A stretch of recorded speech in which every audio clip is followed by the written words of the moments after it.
मालकानगिरी जिला माथिली थाना सम्मुखरे घटिथिबा एक भयंकर सड़क दुर्घटना रे बापा और पुअर मृत्यु घटिथिबा बेले आउ 4 जण गुरुतर आहत होई कोरापुट जिला मुख्य चिकित्सालय को स्थानांतर होइथिबा सूचना मिलिछि। सूचना अनुसार कोरापुट रो मालकानगिरी को एक निर्बंध कार्यसारी फेरुथुबा डिजर गाड़ी को माथिली थाना सम्मुखरे रास्ता कड़े ठिया होइथिबा गोरु बोझे ट्रक को जोरदार धक्का देथिला। धक्कार तीव्रता एते अधिक थिला जे गाड़ीर सामना भाग संपूर्ण चुरमार होई जायथिला।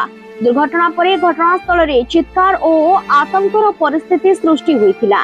स्थानीय लोक माने तुरंत उद्धार कार्य रे लागि पड़िथिले। परे माथिली अग्निशम विभाग और पुलिस घटनास्थल रे पहुंची आहत माननकु उद्धार करी माथिली उपकंठ चिकित्सालय को पठाइथिले। सेठारे चिकित्साधीन अवस्था रे बापा और 11 मासर पुओ को डाक्टर मृत घोषणा करथिबा बेले अन्य 4 जनकर अवस्था गुरुतर थिबारु समानंकु उन्नत चिकित्सा पई कोरापुट जिला मुख्य चिकित्सालय को स्थानांतरित करा जायछि। पुलिस घटनार तदंत आरंभ करथिबा बेले प्राथमिक भावरे गाड़ी नियंत्रण हराइबा फलरे एही दुर्घटना घटिथिबा संदेह करा जाउछि।